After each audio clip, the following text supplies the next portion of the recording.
Welcome to Sports Management Podcast, where you will hear interesting sports management professionals share their stories, experiences, and passion for the sports management industry. I am your host, Marcus Philipsson. Welcome to episode 161 of Sports Management Podcast. Today's guest is Ryan Sember, the Senior Vice President of Partnerships at Logitech. Logitech is a leader in live event ticketing technology and analytics, whose vision is to automate the entire ticket lifecycle and provide data-driven insights to serve the diverse needs of its clients. Ryan is a seasoned sports professional with experiences from Atlanta Spirit, Atlanta Hawks, and Miami Marlins. In this episode, we spoke about his learnings from working at pro teams, the Logitech's One platform, the future of ticketing, and much more. Ryan Sember, welcome to Sports Management Podcast. Thank you, Marcus. Appreciate you having me. It's my great pleasure to have you on the show. You are the Senior Vice President of Partnerships at Logitech. So can you tell us a little bit about your role and Logitech? Yeah, well, first Logitech, for those who don't know, our tagline is your ticketing connector. And then we like to say we're the most trusted and innovative solution for optimizing ticket sales. We have clients in the reseller space who are professional resellers, and we have rights holders that we represent. We optimize tickets for and have various partnerships, hundreds of clients across the country and expanding internationally as well. And my role is to, in a nutshell, make sure that we're providing the solutions that our clients are looking for. So they all have different objectives, and our teams have different ways we work with them. I want to make sure that we are hitting those benchmarks that they've set aside for us, but then also that we are evolving in a way that's impactful for them. And we have a team that is fantastic at providing touch points to our partners, to our clients, and providing them with dashboards and insights that we feed off of. Yeah, that's really interesting. And of course, it's a partnership between, you said you're working with some resellers, but also with the rights holders. You mentioned the dashboards. They might need some information to see what sells and when. So I guess that partnership is all ongoing and, trying for you to feed them with the right information and data. And that's absolutely correct. So as an example, on our reseller side, they want to have tools where they can most efficiently get their inventory out to the masses at the prices they want them at, and that at the end of the day, the tickets get into the right person's hands. But then they also want to make sure that they are optimizing those tickets as far as pricing goes and the specific events they might be choosing to purchase. So we want to make sure that we have the tools where they can do all of that efficiently and effectively. So we may get into it later, but Logitech One is a platform we developed that was largely based on listening. It was just, what's missing here? What solution can we provide? And in a nutshell, Logitech One is a one-stop shop for optimizing tickets where we can ingest, we can distribute on a bunch of different marketplaces where buyers are buying. We can fulfill those orders, and then we can also provide these tools where it showcases activity of those tickets that you are acquiring and some historical data, whatever you might need. And on the rights holder side, it's very similar. You may have a team in the NHL with completely different objectives than another team. And more specifically, one may say, hey, I want to max out on revenue. Well, who doesn't? But I want to protect my season ticket holders and hold a high average ticket price. Our team has tactics and strategies for that. But at the same time, there are others that they want more exposure out into the marketplace. It's more of a volume play. They want to get people into the building. And although Logitech is not an inherent marketing company, we can't really create demand. We can optimize it with our tools, with sourcing different distribution channels where the buyers are increasingly buying. That includes the secondary market, but could also include some other means where consumers are increasingly going to purchase their entertainment tickets. Yeah, so it's a balance there, right? To have not to have too low prices to irritate your season ticket holders, but still you want to have a full house, I assume, and a lot of other aspects that might play in. Maybe there are a certain player in the league that attracts a lot of attraction, and so some of those things. So I guess that the Logitech One platform, maybe you have everything in there to have that data. Yeah, we like to think so. We have commercial data sharing agreements where, by the way, data is very important to us. So it's never any sensitive data of any individuals that we are sharing and selling or anything like that. But we want to have as much data as possible so that our clients can make informed decisions. And frankly, in-house, we can make informed decisions. But exactly what you just said. And we even have some of our clients who say, hey, I want a high average ticket price in this season ticket sensitive area, but in the upper level, I just want to get as many people in the building as possible. Well, our team, because we own our own dynamic pricing technology, and we have a team of pricers that has years of experience with low demand, high demand events and all the different sports and live entertainment you can think of to really develop a game plan and a playbook to do that. But I want to make sure we all remember we are all doing it at the discretion of what our clients want us to do. So if a rights holder, we may make a recommendation, but if something may change in their objectives, that really is none of our business. We just want to be a good partner, and at the end of the day, an extension of their team to execute. I understand. I assume you work also outside of sports, but if we focus on the sports industry here on this podcast, does it differ a lot between different sports in how you work? Not a whole lot. It really doesn't. Really, the makeup of some of these sports seems like, let's take, for example, the 5 major sports leagues that we consider in the United States, where it's MLS, Major League Baseball, NHL, NBA, and NFL. Really, the nature of more or less games is the biggest impactful factor in that. But as far as how we work, as far as deal structures, our partnerships with the teams, they're all looking for actionable data and insights. That's number one. And we can provide that through our technology, through the data we have access to, but also as a consultancy. People like me who worked on what we call the team side for a sports team for over 10 years, take that experience. And we have a lot of those at Logitechs who have that and kind of know what these teams are looking for.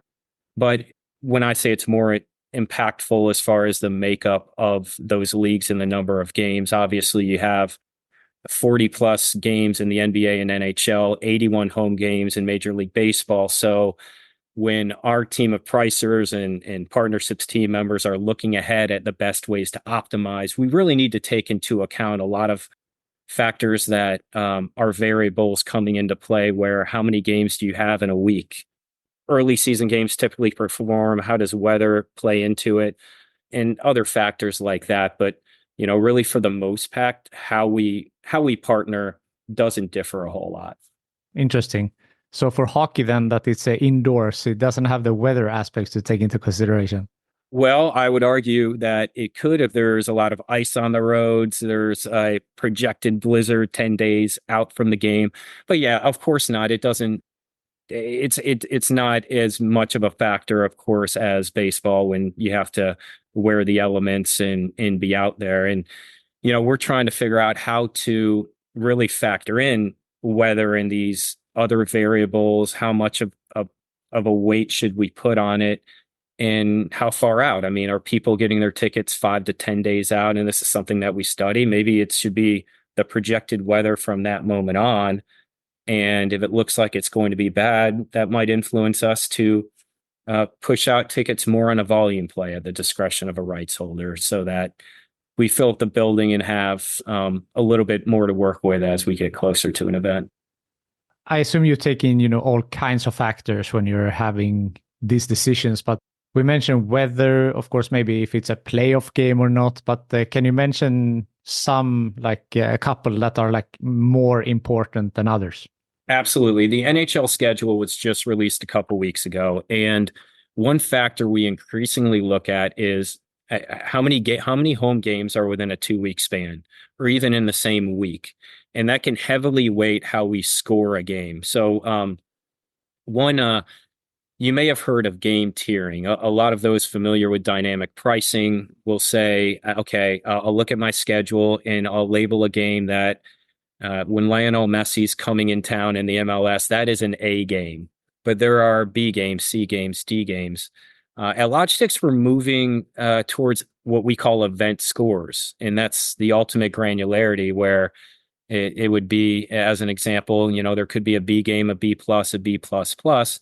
But factors that go into that are not just the opponent and the day of the week. And those are usually two very important factors. Saturday games are typically fantastic in any league, whereas Monday games are not. And obviously, if you have a rival, that's really good. However, if you have a Saturday game, but then that week you also had a Tuesday and Thursday game, that Saturday projected outcome as far as revenue won't be as good typically if every other factor is controlled as if you didn't have a home game that entire week. So we're taking those factors into account. It's also, we have a lot of historical data on beginning of the season, middle of the season, end of the season. Playoff projections and sentiment are some subjective factors that come into that as well.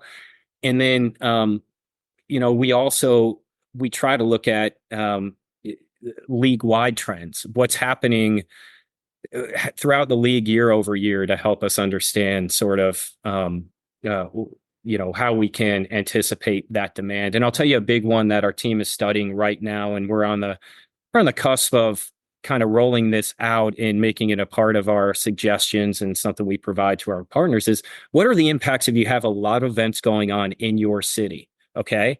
So if it's a bigger city, let's say Chicago, and the three major sports teams in a given fall, the Bulls, the Bears, and the Blackhawks all have games that weekend at home. Okay. And opponent is controlled for. How does that impact things then if only, you're the Blackhawks, but the Bears and the Bulls are not in town that weekend? And from some initial analysis we've done, there's actually a noticeable impact, and that might affect how you are going to strategize your tickets for that event weeks out. So, and all of this is incorporated in you mentioned it before, the Logitech One platform to simplify the entire ticketing life cycle and empowering your clients. So can you talk a little bit more about this platform?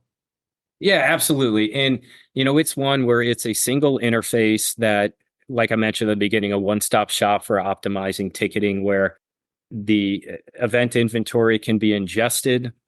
We have on there the ability to distribute it onto multiple marketplaces. And to be more specific on that, over a dozen different places where the buyers are buying, traditionally referred to as the secondary market primarily, your StubHub, Vivid Seats, Game Time, SeatGeek. And so it's listed in front of the buyers all at the same time. And if somebody purchases off of Vivid, it gets taken down on the rest of those marketplaces. And the platform has the ability to then make sure the order is fulfilled, meaning that the ticket gets in the hands of the buyer at the very end.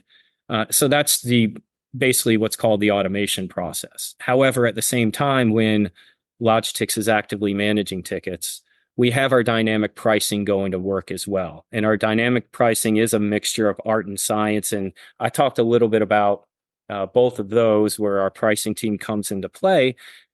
But we also have on this platform right in front of our eyes some data and insights, a module that showcases how a single event, the marketplace might be changing a little bit from day to day, where there could be more listings on the various marketplaces, or the pricing has spiked quite a bit overnight. So, we can have these flags and indicators that might tell us maybe we should make some pricing changes here. Maybe we should change our tactics. And then it also has some really cool advanced tools that might be for an entirely different podcast that our pricing team does a great job at, where we can share the appropriate amount of inventory on the marketplaces at a given time so that we can really understand what the right price is for consumers. I think a lot of people dynamic pricing, when you hear that, you think of, oh, pricing, it's just going up and up and up and gouging. Well, not necessarily. I mean, sometimes our data may suggest if we went down $8 in a certain zone, then hundreds more people, it's now in their buy zone in a certain area. And so maybe that's the difference in producing more revenue and at the same time increasing fan sentiment.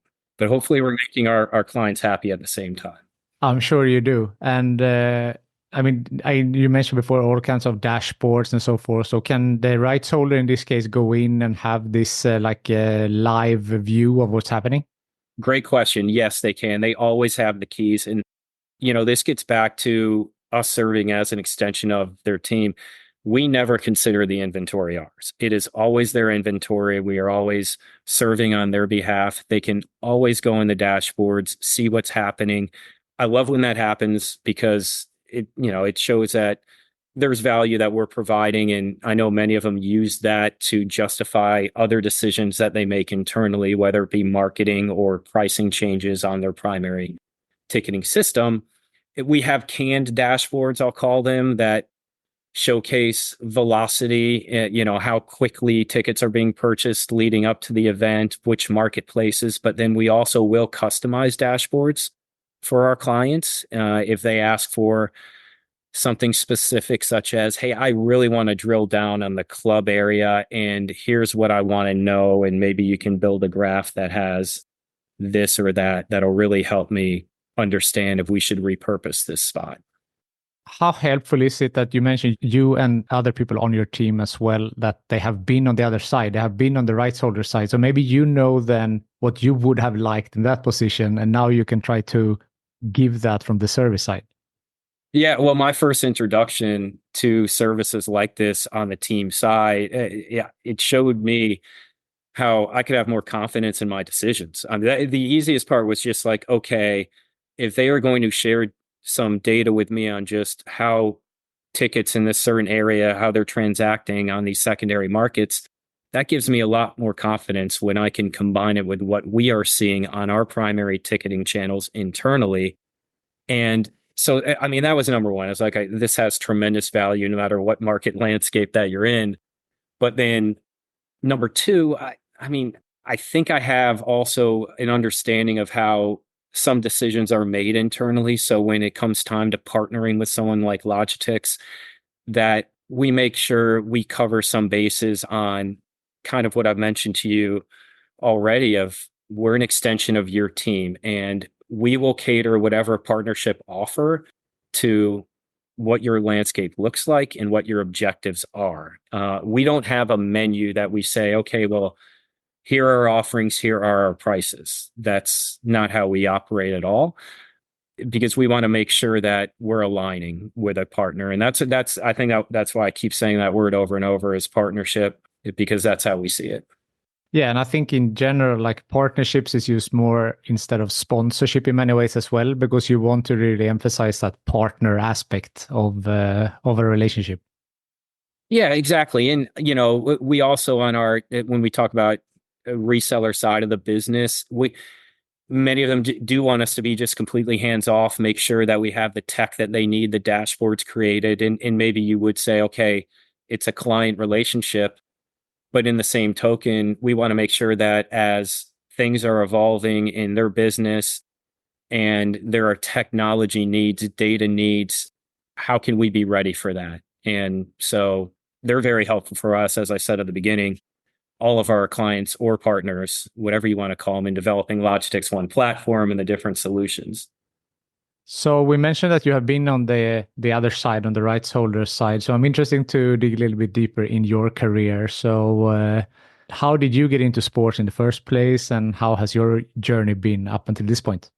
Yeah, so I got into sports without an internship, and I played baseball in college and knew I wanted to stay involved in sports, but I didn't want to coach. So obviously, you have to join the business side of it. And I started calling contacts for advice. Long story short, everybody said, hey, if you don't have any experience in the internships, you have to start in sales. And that did not get me excited at all. I never saw myself as a salesperson. I had a stigma in my head about what that might mean. But long story short, I said, okay, I'll give it a shot. And then I moved to Atlanta, where at the time we had a hockey and a basketball team. And I thought, okay, this will be great. I can work in two sports, learn a lot more. Really, it wasn't that impactful to work for two sports teams. They both kind of operate the same. And within a week, I love sales. It wasn't at all what I thought of it. I love the relationship aspect of it, but also just hearing about the objectives and goals, even when I started and it was a family of four of just creating memories. And I know it sounds cliche, but, understanding what would make sense and not make sense for them. And then, on and on. I think I gravitated more towards the business side of selling. And so my path was a lot more in premium sales. And my first position in management was managing suite sales and premium. So B2B. I was in Atlanta for over 10 years. And then I was with the Miami Marlins for 3 seasons before joining Logitechs, and just learned a ton from both organizations. And, realize that working in sports is a lot like any other business. It's just probably a lot more energetic and fun knowing that you have games the night of that when you're working in the office and you kind of feel a part of a team. Yeah, definitely. And I think it's important that you mentioned that you didn't have the typical way into the industry, because I think that's important for listeners to know that you don't have to study sports management or there are many ways into it. And you studied sociology, markets and management. Yep. Markson, that's correct. Yeah, Duke at the time, they didn't have a business major. Now they actually do. And that's what I was told if you wanted to get into business. But really, I wasn't sure what I wanted to do exactly other than stay in sports. I would recommend, though, even though I didn't do it, yes, you're correct. There are many paths. But if you can get an internship, if you can lean into it in whatever capacity, and there are such great programs now, especially in the United States, where they have development programs. The internships that I see now, you just get such a leg up. And I think that's a great pathway to get in, regardless of the department you eventually want to end up in, or if you don't even know, like myself, and just get lucky that the place you started is the right place. So after being more than 10 years, as you said, on the right shoulder side, on the team's side, what made you take this jump to change to Logitechs? Actually, our current chief revenue officer here at Logitechs, Travis Apple, gave me a call. He had recently joined the Miami Marlins as part of the new regime they brought in with Derek Jeter's ownership group. And, really my initial reaction was, it sounds like a lot of the stuff I've done and been doing, but I trust him. And then the challenge of Miami, which remains a huge challenge to try to sell in general, but especially premium, that attracted me. And then secondarily, I grew up about an hour north, and I had family in Boca Raton, Delray Beach area. And so those were the main factors that got me down to Miami initially to join the Marlins. So why is it so difficult in Miami for someone like myself that I'm not so aware with the landscape? Yeah, well, a lot of people are familiar with Miami who aren't even that far from there, and it was a lot more difficult than I anticipated, and I felt like I knew Miami. It is not. Everyone says they have a lot of fair weathered fans. They're just going to go when the teams are winning, and they certainly come when the teams are winning. What I learned is that the competition there, unlike any other city I can think of, except maybe you'd argue Las Vegas, is there are fun things to do every single night of the year, every single day of the year. And even dinners are events 2.5, 3 miles away. They have fantastic places where I talked about selling to businesses and trying to sell them maybe a suite, 8 to 12 people or more.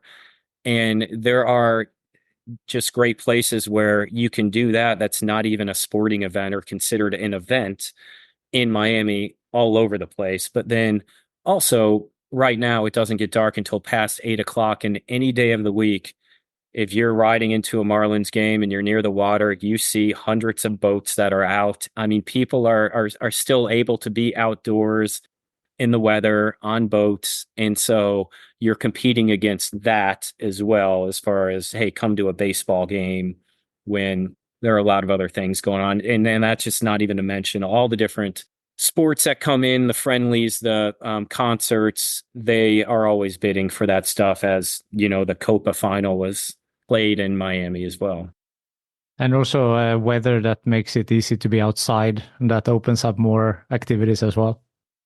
Exactly. And so there's but again, that makes it a fun challenge, and we would try to make Marlins games about more than just baseball, than more about just the game. The baseball fans were not the difficult part. I mean, I wanted to find, how can we get into these banks and have them look at the Marlins as a business tool, as a solution for entertaining their clients or employee morale, whatever it might be. And so the challenge was, okay, well, let's create an environment that speaks to that, whether it be the food and beverages that we're offering, the service at our valet, and just the overall atmosphere. That's something I noticed when I've gone to sports in the US, that it's more the experience as a whole, while like here in, I don't know, Europe at large, but in Sweden, you go for the sport and you want to follow the action on the game. While in US, maybe you slide out and buy a hot dog and then come back in again and you walk around. And so it's a more of the full experience. Yeah, I think that's a great point. And, I recall numerous times when new arenas are being built, whether it's baseball stadiums as well. And a lot of the articles that you'll read now is about the variety of spaces. And a lot of these new stadiums that are being built, they're not talking about the capacity they have, which is something that used to be talked about 20 years ago. Now, like, oh, we have 70,000 seats. It's that we have, 8 different premium areas. We have four-person boxes and 20-person boxes, where there are different levels of energy and privacy and access. So I feel like a lot of it is trying to find something for everybody, so that there's always a solution if someone has an inkling to get a ticket package or just to go to an individual game. Yeah, I think that's a great point you bring up. Considering that you have been, over a decade in the sports industry, what would be some advice that you have for people who want to pursue a career in sports? Okay. Somebody gave me this early on in my career, and it's become habit over time, and I didn't do it leading in, is to do a lot of reading, especially just about business. Okay. So it doesn't even need to be about sports. I will plug, and I'm not a partner with them by any means, but Front Office Sports, I think, does a great job of mixing the two. And that's been one over the past couple of years I've really leaned into. But before that, early on in my career, it would just be something in the morning. I would read a little bit about understand the economy a little bit better, just what's going on in the general business landscape. And that really helped me not just understanding internally how our own business might be running, but connecting to those who you're trying to partner with and trying to sell. But at the end of the day too, even if, the question I think is more geared towards sports, but in your life too, I think it's a great investment to make to understand that. I agree. And Front Office Sports is great. And I had their founder on here a while back as well. And great guy. And I love their podcast. They have like a daily 15 minutes, something like that. So they whatever is new in the sports industry. So I agree on that. Oh, I didn't. Yeah, I didn't even know you had him on. But yeah, it's just great content that they do. They do a terrific job. I like the advice there also to read up on not only in sports, but maybe business in general. And you can always take learnings from other fields as well, not only to read up on sports. Absolutely. Has there been any bumps on the road in your career? And if so, how did you overcome them? Yeah, I it's funny, right when you say bumps in the road in my career, I think of, there was a year where we lost our hockey team in the NHL at the same time the NBA went into a lockout. And that was a bump in the road where I wasn't worried about my job per se, but I was I was concerned about how do we, how do we make our clients healthy? I'm on the premium side now where our clients have access to both the basketball games and the hockey game. We just lost the hockey game. And that forced me to critically think and to, lean on those above me on how are we going to, effectively make these people happy moving forward and get creative. And I think until that point, I just kind of rolled with all the benefits that we had. Okay, this makes sense. This makes sense. But, that was a big bump where our organization completely changed. And we were all forced to, sort of pivot and rethink things as far as just our core pricing in addition to the different solutions that we're providing. But, there are always going to be small bumps that go on throughout the road. Nothing significantly sticks out, but I will say it's part of what's exciting, I think, about the sports and entertainment industry is the constant evolution of the ticketing landscape of consumers. Even year over year, I notice changes. So it's always happening. That's just one that sticks out. Yeah, I understand that. And also, during COVID, I assume working with live sports, that also was a bump for all of us. Oh yeah, that would have. That's probably the one you were expecting, and yeah, obviously it was. But it's funny when towards the end of when I was saying there are always little bumps and whatnot. A lot of people rush back to concerts. Terrific last year, and I think maybe those were impacts from not being able to see live events for a while. And I say last year, it's really been the last couple of years. Well, I'm reading a lot of information now, and I don't know how true it is. I'm sure our smart analysts can tell me, but I'm hearing there might be concert fatigue. There might be some inventory that's more difficult to move in many different verticals because of maybe everyone got back on to the concerts and now it's just kind of like, okay, been there, done that. And I think it's forcing a reevaluation of, pricing and maybe the number of live events. That is interesting. So that because there were no events during COVID, everyone rushed back afterwards, and now it's kind of staggering a little bit. That is only my theory. I mean, I don't even know if it's that bad right now. I just have seen multiple articles about X artist is finding difficulty selling for this new tour and that tour. And then I just saw one article that just basically tried to put it together of the number of tours that are out there and have been announced in 2024 compared to even a couple years ago, and coupled with a couple years ago, a lot of people were just getting comfortable getting back to those live events. And so maybe I'm taking a bit of that conclusion, but it'll be interesting to see if there are more findings in that capacity. Definitely. But I mean, it makes sense. I would draw the same conclusion. Yeah, I mean, again, I don't have it backed by any data at all. I'm just thinking, okay, well, yeah, that's making a lot of sense that maybe that's happening a little bit. Nothing replaces live events, so nothing at all. That's true. Is there something I haven't asked you yet that you would like to mention? I guess as it relates to what Logitech does in the ticketing ecosystem in general, I think it's important to note that I see a positive trend in the barriers being broken with the rights holders of tickets. And by that, of course, I mean the specific sports team or the venue that has the rights to the tickets, and really embracing having those tickets up on as many marketplaces that are reputable as possible so that the consumers can get those tickets. And I just think it's important to mention where all of us consumers, we may have a favorite spot we go for items. I go on Amazon, and if they don't have an item that is maybe a want but not a need, I'm probably not getting it. In the same way, a consumer that maybe they kind of want to go to a baseball game one evening, and if it's not on the marketplace, they might have the Game Time app, they might not go. And so, it has a lot of benefits as far as a rights holder putting their tickets on these marketplaces. One, they know who the buyers are and what the transaction cost is, but then also they're making sure they're not missing out on opportunity that might have never been there otherwise. And so Logitech's, we're continuing to expand our different distribution channels too. I just mentioned Game Time.